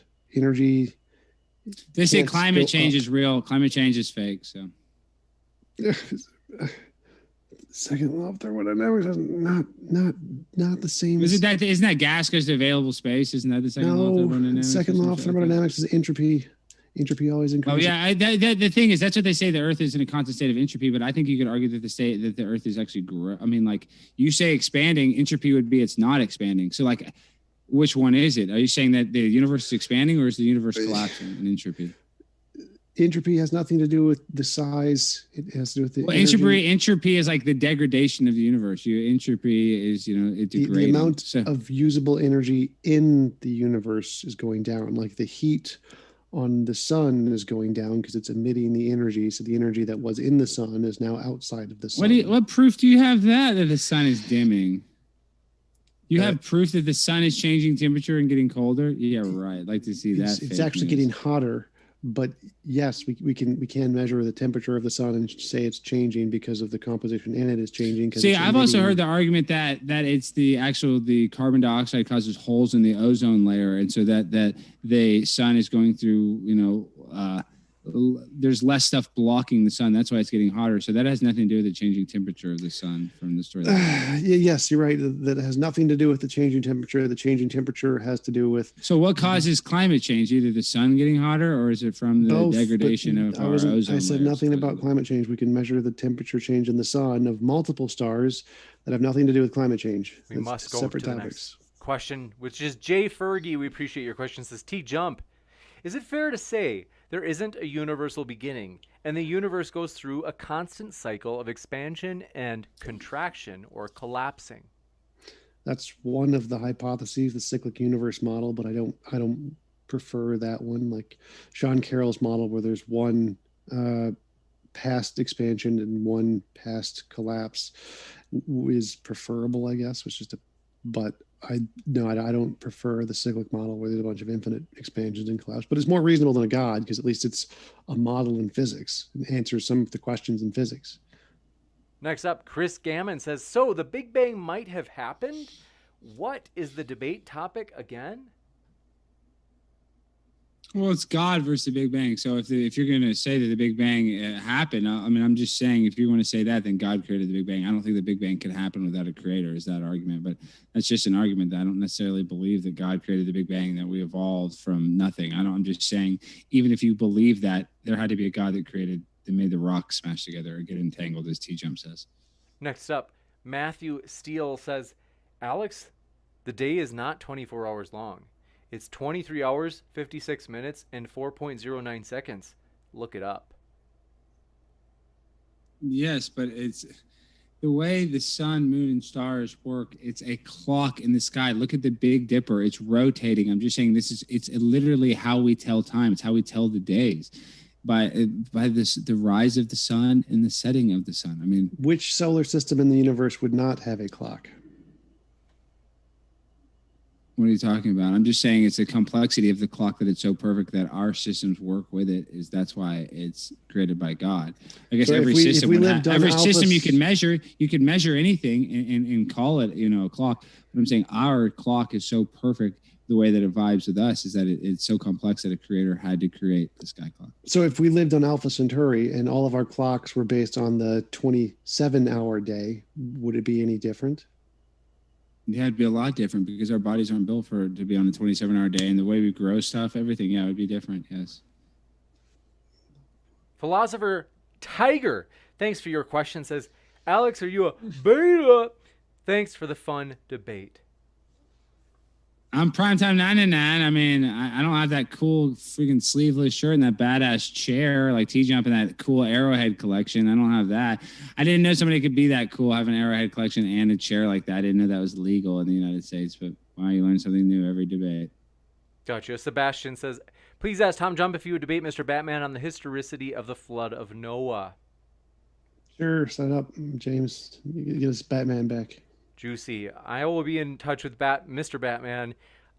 It may not be immediately. We do have even that same topic set up with Erica and Mr. Batman.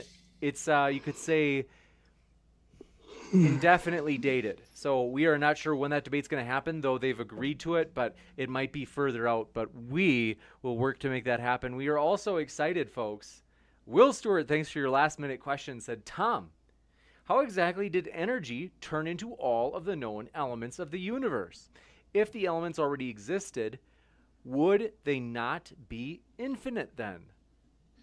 No, the fields existed and the fields collapsed to produce hydrogen and plasma, and the hydrogen and plasma grouped together to produce stars, and the stars increased their gravity to collapse the hydrogen atoms together to make heavier elements, and then the stars exploded through supernova, and the explosion created even heavier elements by collapsing the matter inside of the stars, and that's how you produce all of the elements on the periodic table. They were not eternal. None of them were.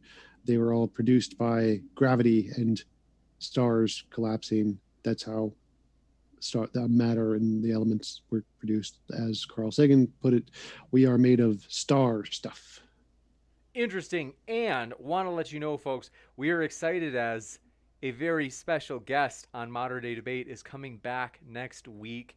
It should be a true slobber knocker. We were in talks with them, and you'll have to tune in for that, but believe me, you don't want to miss it. And so, want to say thanks to our guests who are linked in the description, and that includes whether you're listening via YouTube or if you are listening via podcast, or I'm working on figuring out how, so we do have Twitch, folks. And we are live on Twitch right now, and I've got to figure out how we can get our guest links in Twitch as well. And so we do appreciate our guests, though. TJump and Alex, it's been a true pleasure to have you guys.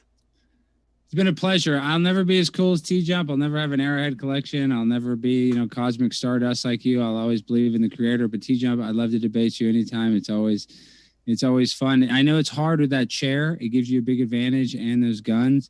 But hey, I love a challenge because, like I said before, I'm on a mission from God, and tonight I think proved it. So thank you, TJump, for being such a great competitor. Thanks. Yeah, I mean, your analogies and speeches are some of the most entertaining and interesting of most of the people I've debated. I will definitely say that.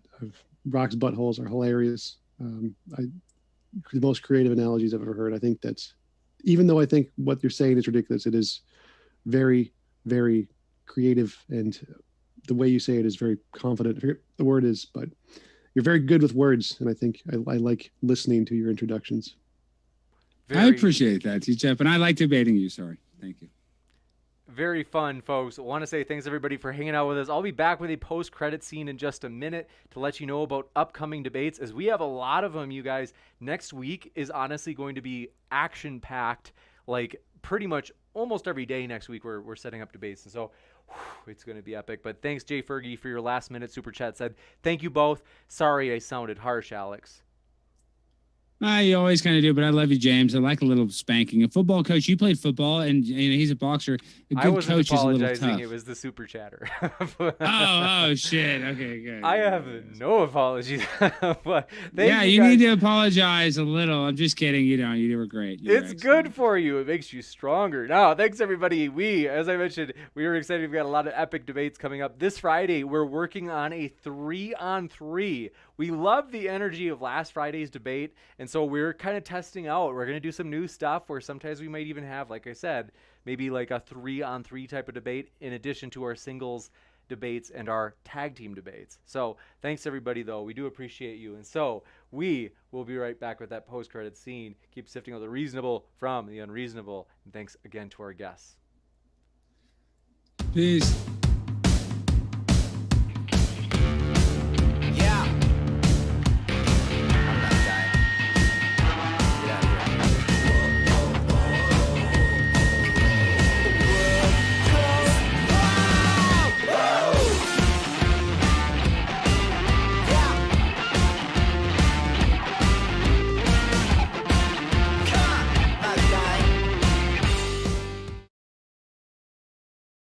Whoa, that was epic, you guys. Thanks so much for hanging out. I just want to get to quick hang out with you guys. I've got, oh man, I'm a little bit behind. I don't know if you guys noticed. I feel like it's been so long since I got to do a debate moderating. It was last Saturday, so it wasn't that long, but 4 days now, and I'm like, oh, it's been so long. So I am excited to be here with you guys. But the reason that in my ideal world, we do like Monday, Wednesday, Fridays, Monday, Wednesday, Friday, Saturday. That would be like my ideal, but it's been so busy lately, and so I've been a little bit behind, and that's why I got to run kind of quick tonight. But want to say thank you guys so much just for hanging out here. Thanks for making it fun. Thanks for your support. Let us know if there's a way that I can make your day easier. Want to let you know if you ever have a really hard day. My email, moderndaydebate@gmail.com, and I'm very serious about this actually, is that I am available to like offer support if you're going through something hard. We do hope this feels like a community here. Sometimes people share things that I'm like, even in chat sometimes, where I'm like, oh, like my heart is broken for you. And we want to support people. And so I want to let you know, folks, no matter what walk of life you were from, we really do appreciate you. We're glad you're here. We hope you feel welcome. And you know, we just, it's fun. And so thanks for being with us. And so saying hi to you, getting to see you. Let's see. ATBAFE. Glad you were with us. And thanks so much. Says a debate on whether truth is dead or not would be great. Oh, that's interesting given like the way things are. And then Pear D Pear, thanks for being with us. And then Ophir, good to see you again. EndoXD, glad you're back. Fox Sushi, good to see you again. Brian Griffin, glad you're back. John Rapp, pumped you made it back. Lambie, good to see you. And John Pelosi, good to see you. A long time friend of the channel. Illiterate Bear, thanks for hanging out with us. Says, prime time 99 on the grind all the time. Probably one of Alex's accounts, but we're glad you're here anyway. So, Sideshow Nav, good to see you, friend. Thanks for being with us. Good day to you, sir. Good day to you. We're glad you're here. And let's see, Native Atheist, glad you're here. Ross Thatcher says, see you all Friday evening. my Saturday morning. Oh, snap. You guys, this Friday, like I said, we're working on something epic, really fun, really high energy. And so, like, for real. Ross Thatcher, I'm glad to hear you're in. Jay Fergie, thanks for all your support. Thanks for hanging out with us. Says, I'll take that, Alex. Third finger from the right. Glad you're here. Good to see you again. Zane Thunder, glad you're back. Sam Dawkins says, when is the Matt Dillahunty debate? Oh, so we're still in talks. So like we haven't, I know some people think like, oh, Matt will never be back on Modern Day Debate. Matt in his last message to me actually said, he's like, like, let me know if you got a debate that comes up and I'll think about it. So I actually suspect we'll probably host Matt again. And we do enjoy Matt. We've had a good relationship. So I enjoy Matt. Like I've spent time with him in person. You guys remember that debate? What was it, about a year or two? Almost a year and a half, where we went to the Atheist Experience studio and we hosted a debate there. It's a tremendous venue. It's like by far our best quality, like produced debate. It's like beautiful. The staff there is really helpful, really friendly, really cool guys. And we really appreciate everybody there at the studio. And so we may host a debate. I've got to run it by Matt, so there's no promises. But my hope is to invite Matt back on for a debate in May. And that's, again, up in the air. We'll see what, Matt thinks and what his schedule is and all that. And so, but we are happy that chat is cleaned up. I do think that chat, there is truth to the idea, obviously, that there is such a thing as slander. If people are calling people certain things, we can let silly, petty stuff slide. Like, if somebody was like, oh man, he's got like the worst hat I've ever seen. And we're like, well, it's the internet. But there are some things where we're like, no, that is slander. We don't want that. So we do want to encourage you to be your regular friendly selves, attacking the arguments rather than the people. And you guys do a great job of that. It's definitely improved. And we're thankful for that. I did mention, though, Sam Dawkins. We just, on our podcast, dropped the most recent debate that we hosted with Matt, which was between him and Samuel Nassan. And so that, folks, I'm so encouraged that the podcast is useful to people. When I started it, I was like, why would they listen to the podcast if we're on YouTube? But a lot of people, I mean, hey, you're on Wi-Fi, you can download the debates via podcast, and we're on virtually every podcast app. I've worked really hard to where we're on like 20 apps. Like I'd be really surprised if you can find a podcast app where you can't find us. And so I'm just so glad that it's useful, because I worked really hard to get all over the place in terms of podcast apps. And I was like, what if nobody listens? But it's been useful. People have told me it's useful for like if they're cleaning around the house, if they're working out, if they're driving, if they're on a commute to work. It's useful, and I'm encouraged by that, because it's long form content, so you don't have to like reach down and push the next button for the next recording or something. Is that our debates are usually like an hour and a half at the bare minimum.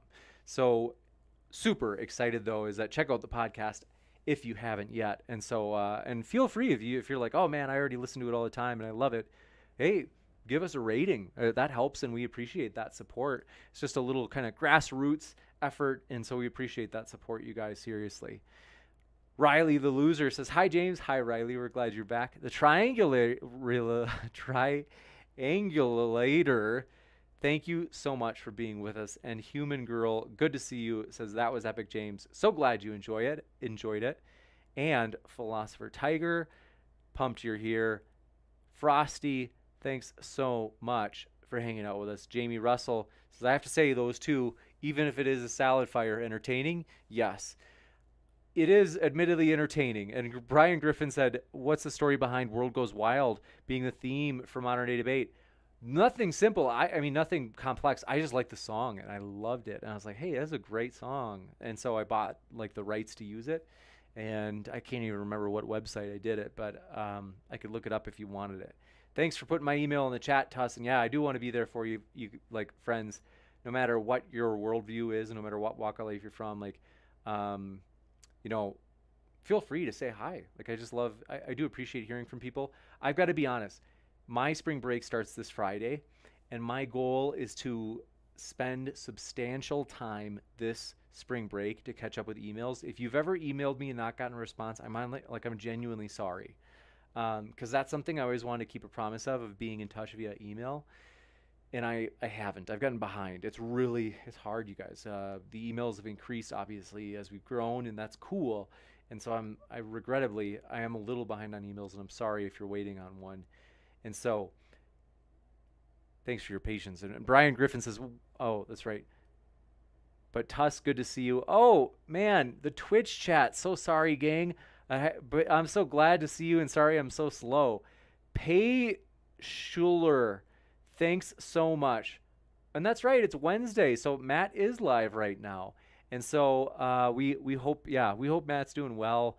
Like I said, I've always gotten along well with Matt. Like I enjoy his company. And so Tapatzel, thanks for being with us. Oh, says that's flattering. Thanks for choosing us. And so we're just glad you're here. Thanks for being here live. That's right. I was hoping to host political debates on Wednesday because that way, yeah. But anyway, long story short, Red Ash Itaka, thanks for being with us. And Tapatzel, good to see you. Brooks Sparrow, good to see you. And Polarity RTM, Gorbachev, thanks for hanging out with us. We're glad you're here. And Greenbelt Pepper, thanks for hanging. But yeah, I do appreciate. Thanks. I'm excited that Twitch is growing, that we have people that are hanging out in Twitch. So that's encouraging. And we do have new emotes in Twitch. And so that's pretty cool. I love the new emotes. The shocked face is my favorite. So we got to give huge thanks to Patzel for helping us with those emotes, and not helping us, doing all of it. Like I didn't do a thing. So I want to Patzel, seriously, thank you for doing the whole deal in terms of creating all the emotes. That means a lot. Poor Lucy says, do you also sing along with World Goes Wild in your head during the intro? That's funny. It gets stuck in my head, that's for sure.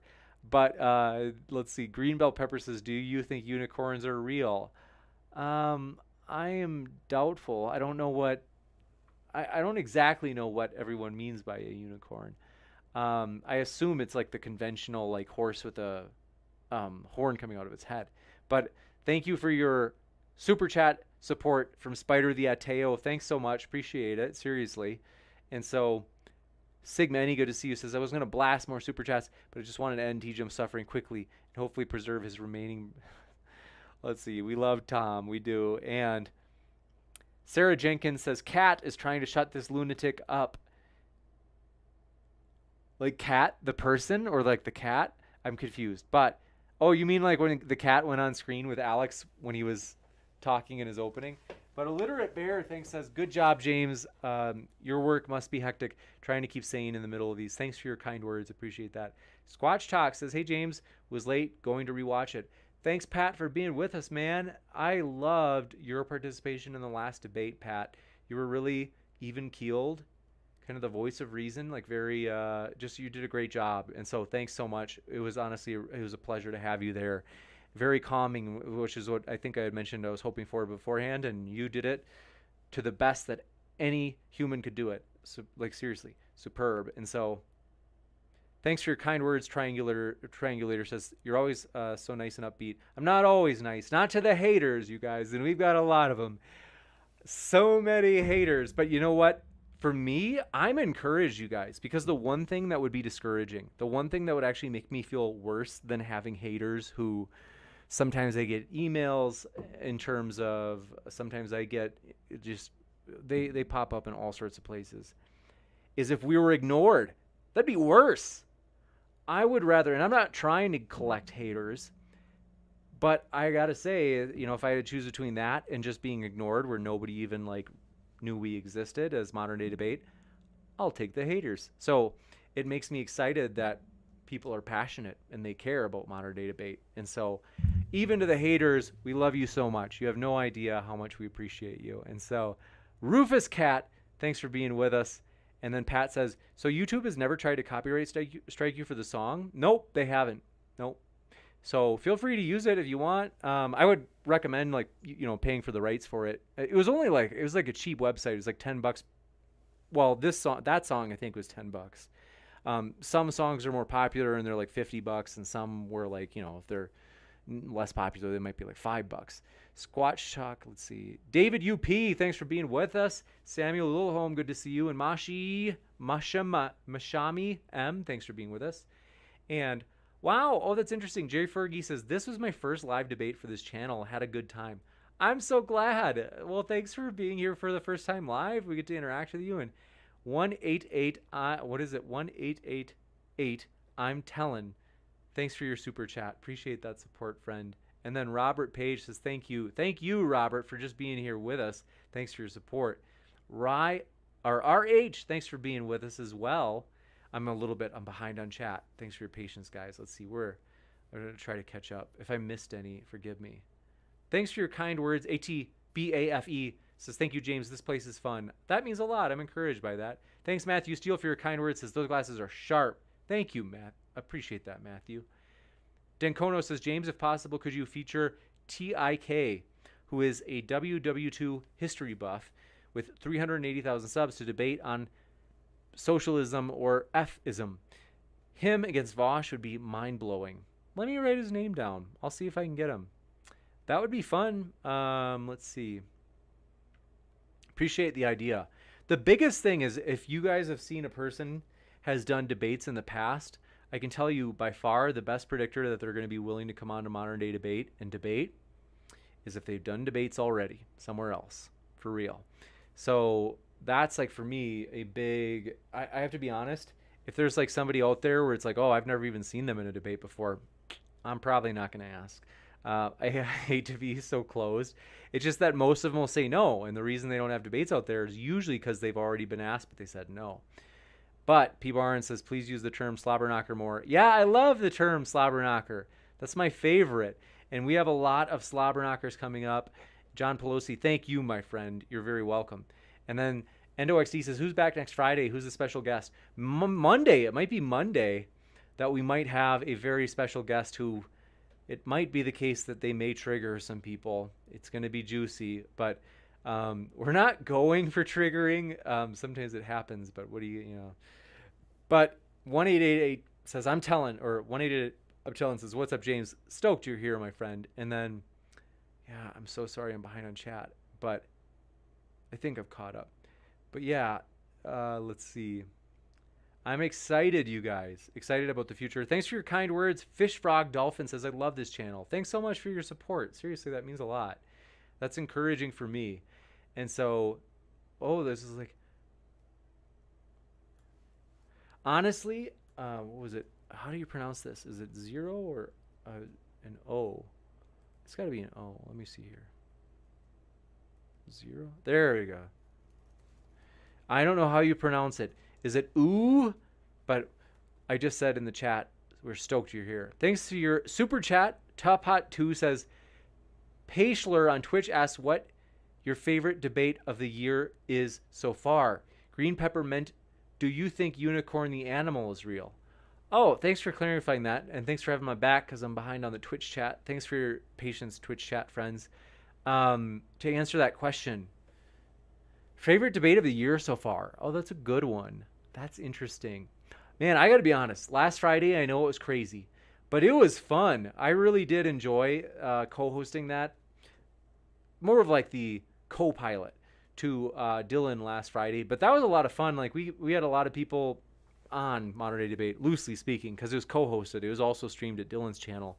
But, you know, like having like Shu and Hunter Avalone, those were people that we were always excited to possibly maybe get to host. And so that was like a really pleasant experience. And I love Dylan. Like Dylan Burns, very authentic person. And so anyway, he makes it fun. And so that was quite the adventure last Friday. I was like, wow, this is really something.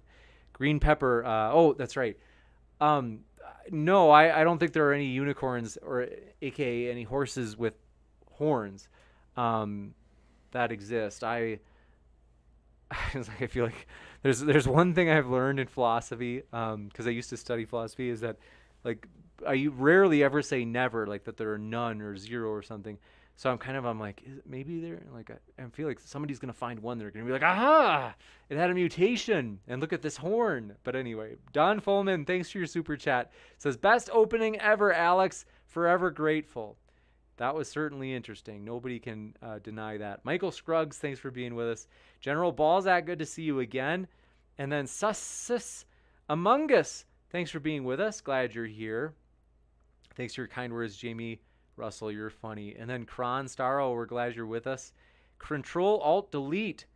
We are so glad you were here. Thanks for coming by. Marker 113, thanks for your kind words. And let's see.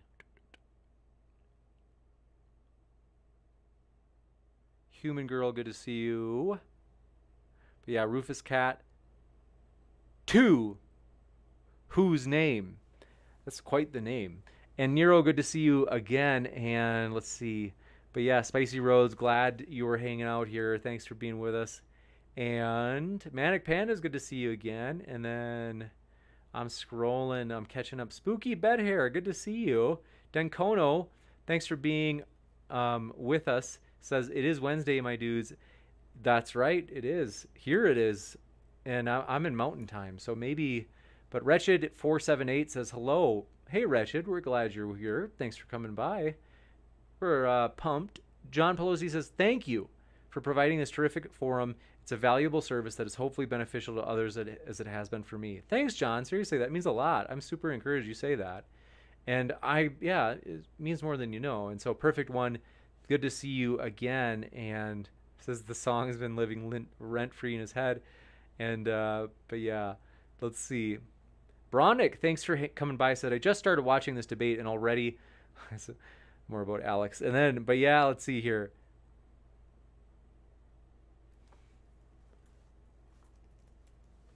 I'm almost caught up. Thanks so much for your super chat. Coming in from Topot2 says, also guest links on Twitch can be added as a guest panel under the video. And you can add Nightbot to Twitch for guest links.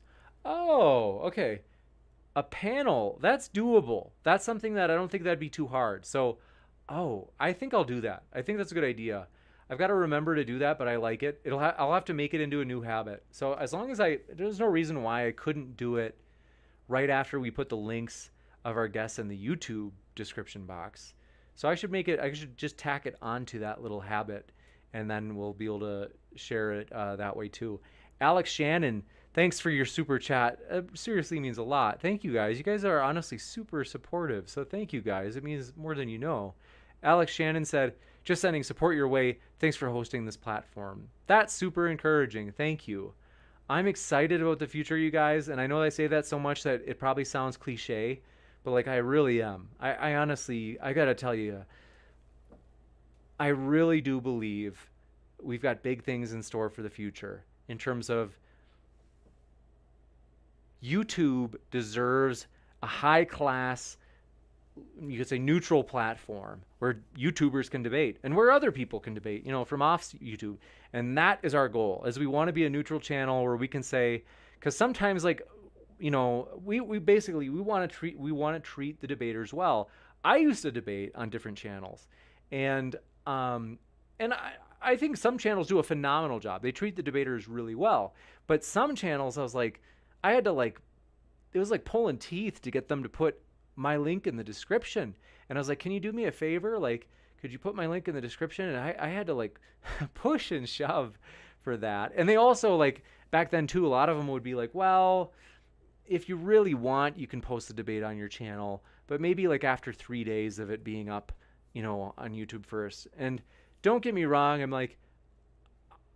it's the way some people want to do things, but for us, we're always one, we will always put your link in the description, obviously. And then two, we always tell the debaters, if they come on and debate, we say, hey, if you want to put the debate up on your own channel the day after, the hour after the debate, that's fair game. Feel free. And you're in the hot seat. And so we want to treat the debaters well. We appreciate the debaters. They're the lifeblood of this channel. They're what makes this channel fun. And so Don Fulman, thanks for your super chat. Said, James, for all your hard work on Modern Day Debate, you are awesome. Thanks, Don. Seriously, that's super, means a lot, man. I really appreciate it. And yeah, I am excited though, you guys, is that we've got cool things we're going to try. We're pushing ourselves out of our comfort zone to grow. This summer and even this spring break, I'm like kind of looking at like what are some new things we can do to help us like grow in terms of the debates that we offer, like new formats, new guests, new topics, new people that are debaters here on YouTube that we've never hosted.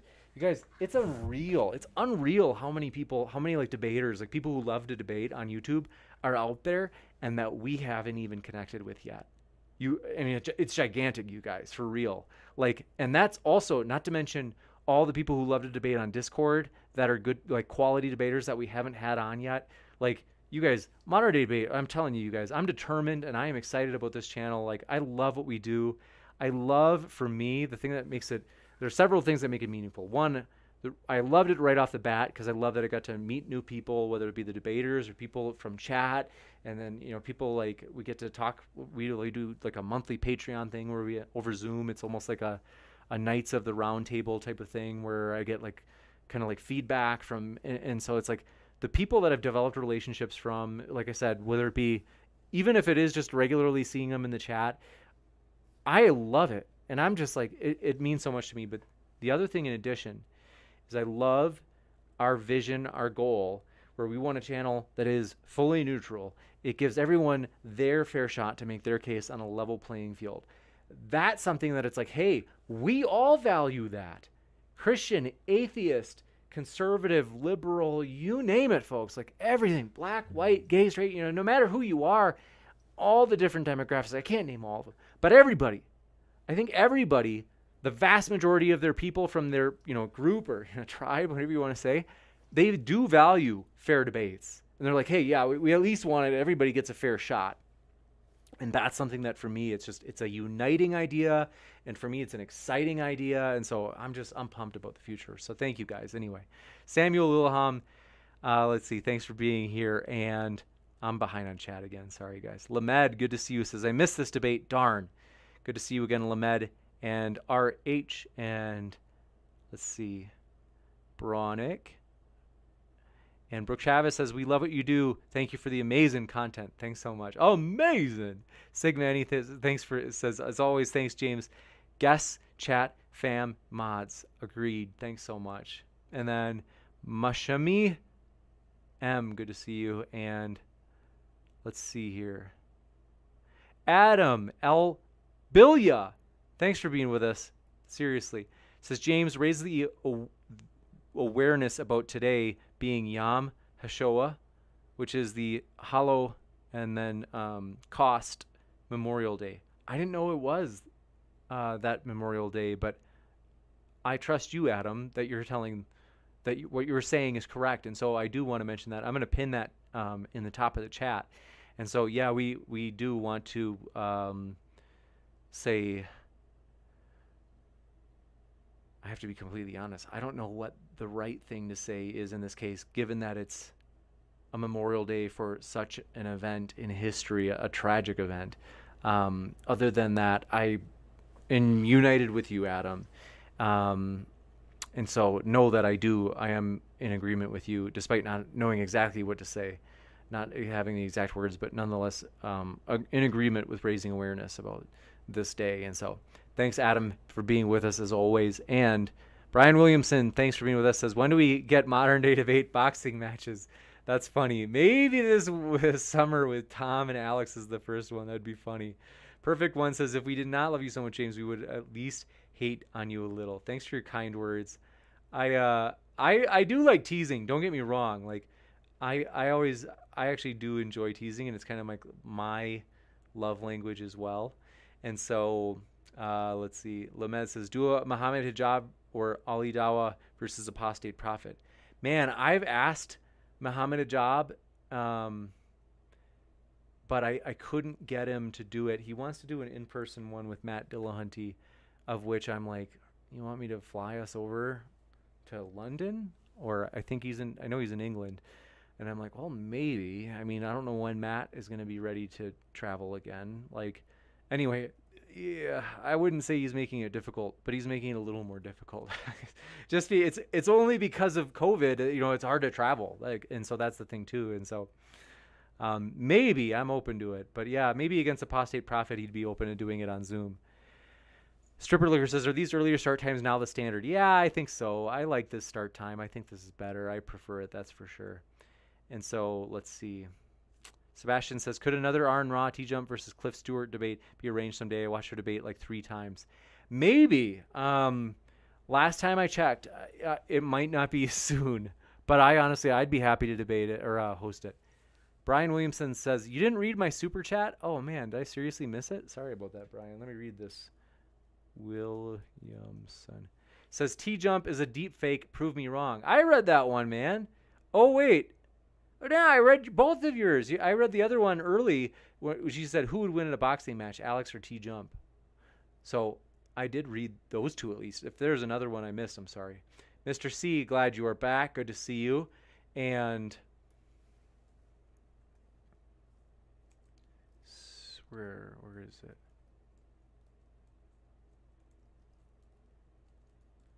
Oh, there we go. Okay, I think I'm back on track. But yeah, thank you guys for hanging out with me. You have no idea how much I enjoy this. D. Blake, thanks for being with us. Appreciate you. And then Dill Bodicus, thank you for being with us. Says Alex is Tucker Carlson's shame child. Could be. But yeah, let's see. Lamed says, are you done with your studies? How long until we can call you doctor? Probably be another 1.5 or 2 years. I love what I do though, so I'm not rushing it. Believe it or not, I'm one of the rare people that loves grad school. Like I do enjoy it. I sometimes get a little burnt out, but overall I enjoy it, and we're gonna make it. And so let's see. Samuel Lilholm, thank you for that unicorn explanation. And Alex Shannon, oh yeah, thank you very much. And David Neff, good to see you again. And then Y7CH said, sadly YouTube is not neutral. Is it? How do I pronounce your name? Did you say WY7CH? Thanks for being with us. Mr. Saxakeet says, love you, man. Love you too. Thanks for being with us. Appreciate it. And Sasquatch Talk says, hey team, Bigfoot debate, please. Hey, if you've got a partner that would want to do it, I'd be open to it. Let me know. And also Zane Thunder says, get some experts to bring in their audience. I agree. Or big debaters from Twitch. That's right. There's probably a ton of debaters on Twitch that we haven't even hosted yet, or even maybe made contact with. You guys, I'm telling you, we're excited about the future. There's a lot of potential. We still have just a ton of epic stuff to do. Philosopher Tiger says, I'm going to show my philosophy professor this channel. I don't know if they're going to be impressed. What I mean by that is, it's true sometimes we host rigorous philosophers or economists. Like David D. Friedman, I can't believe we've hosted David D. Friedman. No matter what side you're on, he's like a world-class economist. And there are others as well. And we've hosted some tough PhD philosopher types. And I'm not saying that a person has to have a formal education to be a great philosopher, but there's a range. There's a huge range of ability, you could say skills or knowledge in terms of all the different debaters. So I appreciate your support, and thank you for sharing Modern Day Debate though. And let's see, Dancona says James is correct. Increased communication leads to less ignorance. I do think it is a good thing. Yeah, I do enjoy it. And say, Adam Ilbilia says, we just say never again. Thank you, Adam. And then Samuel says, a debate on dinosaur soft tissue and the implications would be awesome. That's an interesting idea. That'd be fun. I'm open to it. Caleb says, needs TJump versus William Lane Craig. That'd be fun. I don't know if we can get it, but Tuss Beatbox says, so Dylan Burns used to box, and you were pretty buff yourself. How about a friendly modern day debate versus hippie dippy boxing match? That's funny. I love Dylan, and I really, to be completely honest, I'd be at such a huge disadvantage because I don't have a lot of boxing. I don't have any boxing experience. I have a very smidge bit of experience of Muay Thai, but that was at a mixed martial arts gym where it was I don't think it was more than a couple of months that I did it. I have more experience in judo. I've got about, you can say maybe 2, maybe about 2 years. Wrestling, I've got a lot of experience, 6 years. And then BJJ, maybe probably only like 6 months to a year. I think it's in that range. Because I did some here at my current university and then some back at, what was that, Texas Tech? Yeah, Texas Tech. But no boxing experience, so I'd be at a huge disadvantage. John Smith says, I heard in a video, Ask Yourself and Dr. Arvey are having a debate on here soon. Any idea when? That might happen. We're working out the debates, potentially a veganism debate. So that would be epic. And so, yeah, we're excited to host Avi. That'd be fun. Aaron Rupley, glad you're here with us. And then Mr. Saxkeet says, my bad, can't super chat at the moment. Really enjoy your work. Keep it up. Thank you for your support. I seriously do appreciate it. Thanks for your kind words.